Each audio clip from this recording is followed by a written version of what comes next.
Sometimes, even when you're sitting in the middle of a crowded coffee shop, surrounded by people, there's this strange feeling of being completely alone. You're part of the conversation, laughing along with everyone else, yet inside, it's like you're invisible, like you don't really belong there. Maybe you've felt that too.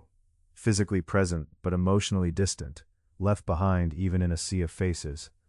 Why is it that some of us feel so isolated right in the thick of the world?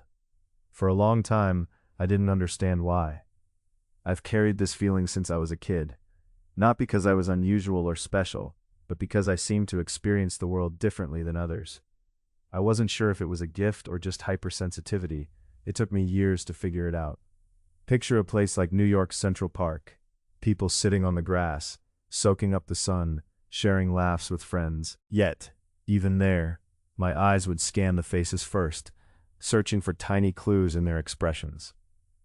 I'd replay offhand comments in my mind for days, sensing shifts in mood that others barely noticed. I was always asking why. Why do people act this way? Why is this considered normal? Why do we have to live like this? Those questions helped me grow, but they also put distance between me and the world. It wasn't that I disliked people. In fact, the opposite. I wanted connection, real connection, something deep and genuine. But ironically, the more I was around others, the more exhausted I felt. The noise of the subway, the flicker in someone's eyes, the moments when words and actions didn't match, the little lies exchanged between adults. It all felt so raw, so intense. So at some point, I started wearing a mask, pretending everything was okay, acting casual, acting unaffected, acting like everyone else. But no matter how good the act, the loneliness buried deep inside never went away. It wasn't about not having people nearby. It was the isolation of not being truly understood. For a long time I told myself I'm just an introvert. I overthink things. I like being alone. That was enough explanation on the surface, but over time a nagging doubt took hold. Am I really just this way naturally? Or is something else going on?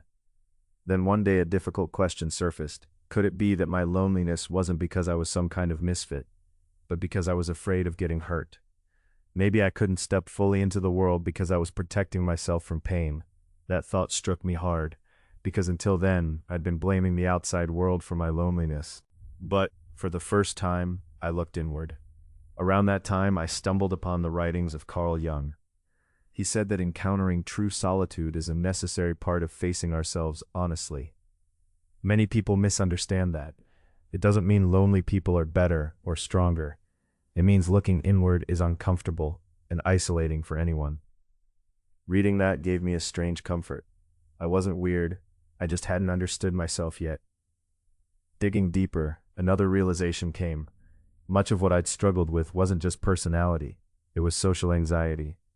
Things that seemed easy for others felt impossible to me. Finding a cool cafe in a new city, I'd linger outside, pretending to check my phone, timing the moment to go in.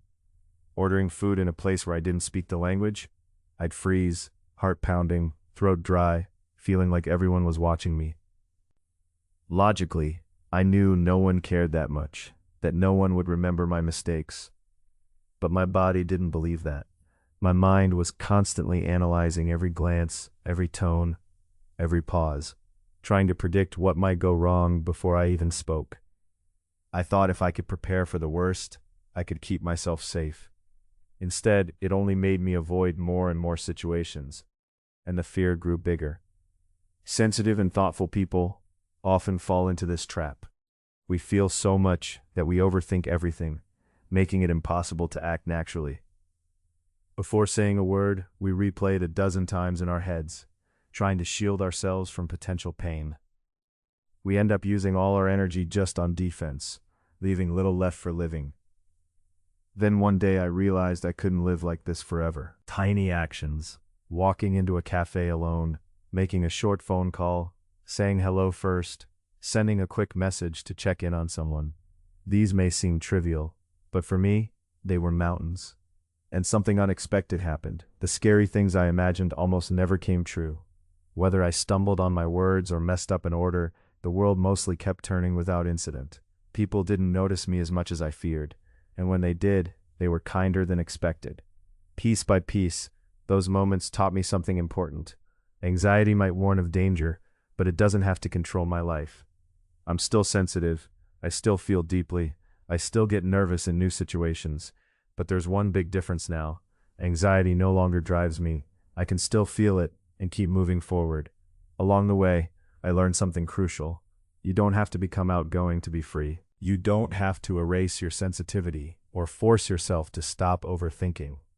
What's really needed is kindness toward yourself. Understanding, not pressure.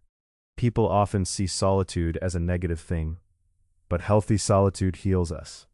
Quiet walks, a warm cup of tea, moments staring out the window with your thoughts, writing your feelings on a blank page. These aren't escapes from life. They are the pauses we need to catch our breath before stepping back into the world. Of course, solitude can only be a refuge, not a permanent home. When we cut ourselves off from others out of fear, solitude stops being rest and becomes a prison. Humans thrive when we connect, even if it's with just a few people. You don't need a crowd. You just need those who accept you. No makeup, no masks. Those who make you feel safe, without an explanation. Maybe the problem isn't that you're too fragile or too deep. Perhaps you've spent so long guarding yourself, watching the world warily that you forgot it's okay to lower your defenses. And this isn't a flaw, it's survival. Everyone builds walls to protect their heart, but when those walls no longer serve you, it's okay to learn how to take them down, bit by bit. You're not broken, you just feel the world's pace differently.